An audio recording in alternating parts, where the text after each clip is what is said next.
So I just posted something. I just posted it um, about the data centers, and I think I got into religion a bit, um, which could be a touchy subject, because I know religion has these mystical truths that people take as um, very point blank, um, and there's not a whole lot of um, there's not a whole lot of digging deeper into what it could possibly mean on a real level. We take it as there's a story of an individual who is the savior, the one and only savior of all of the universes, of all of the aliens, of all of the animals, of the worms. Because if we need salvation, don't the worms need salvation too?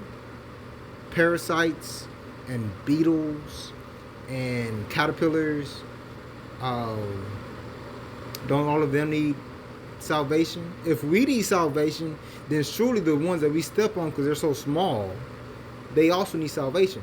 So we're not just talking about one individual who has saved all humans, but also all animals, and also all of the worms and the creeping things, and also the bacteria, and also the viruses, and all of the elements themselves that are getting polluted, full circle, by the AI data centers. Okay.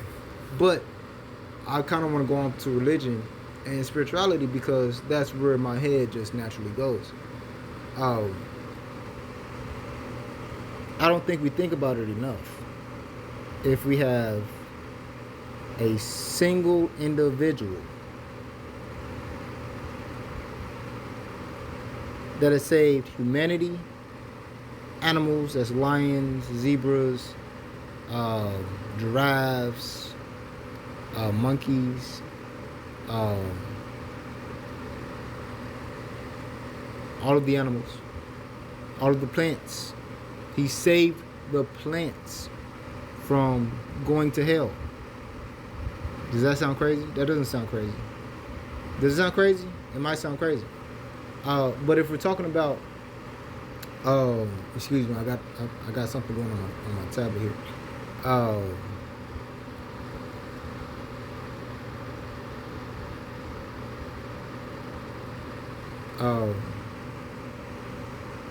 But here's the thing. I'm still Christian. I'm still Christian to this day. In the 21st century, over 20 years into the 21st century, I'm still Christian. Jesus, the text that was originally written probably in Arabic or an ancienter form of Arabic that we just got as it used to be Hebrew, and then translated into other language like Greek and then English. That same book, I'm still Christian. If there's a difference, is that I'm more biblical than your everyday Christian.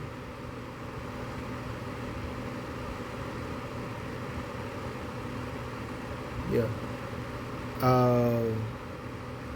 Because mainstream Christians are not very biblical.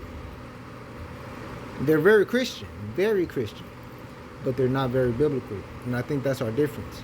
Is because if I'm going to take one book, a single book, a single text, in all of its essence, and say, this is mine, this is one I'm going to follow, I'm going to read the whole thing. And the individual scriptures and words that are presented in that book, I'm going to say, hey, I got to figure out what this means.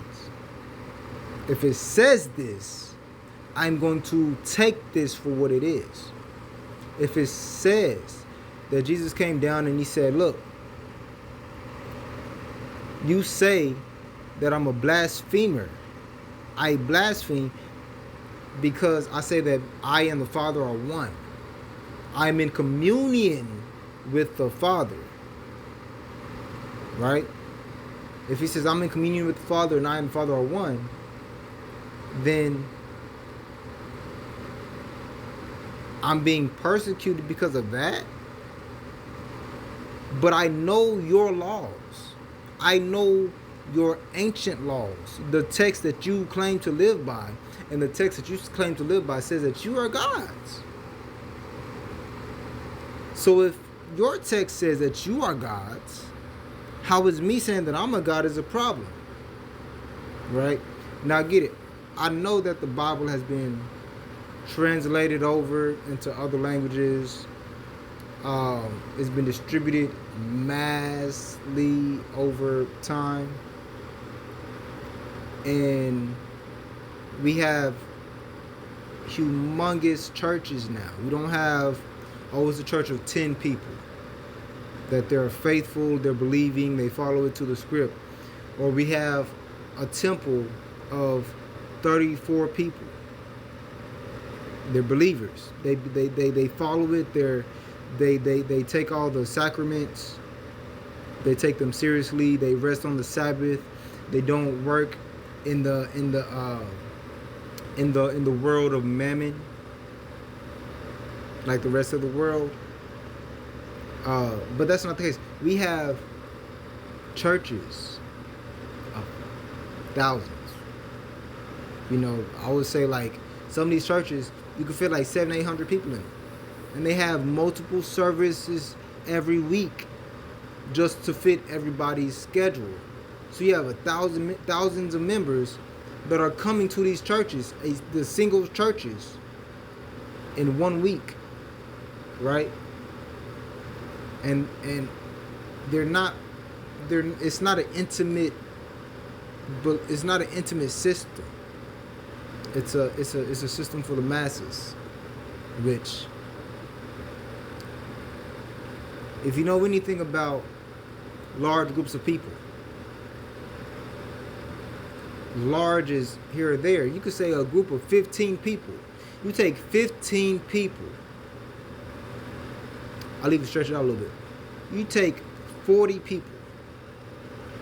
Get them in a big enough room so they're not all crowded. But you take 40 people and you put them all in a room and get them to agree on one single thing and see how hard it is. So you got to imagine these pastors, because all these big churches, they have one single pastor.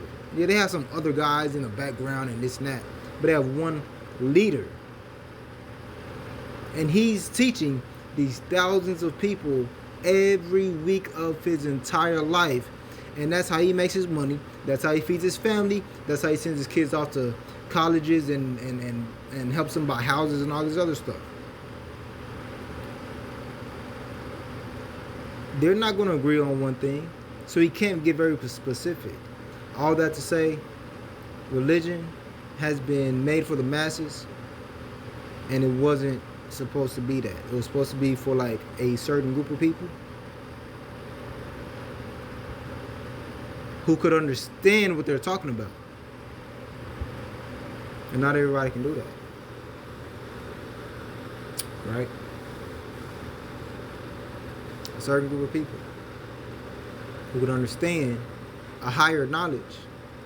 That when I say I and the Father are one, that could just be about the higher self. Right?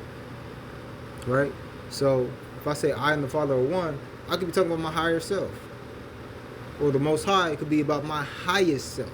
The highest self that I could possibly become now. Because I'm already talking about my higher self. Why not talk about my highest self? Right? And that could be I and the Father are one. Then the Son could just be me. And that could be both of them. Is that not the same as, I'm praising God and I'm waiting on God to come and figure out how to pay my rent? I think so. But yeah. Hope this has blessed y'all. Stay up. Peace up.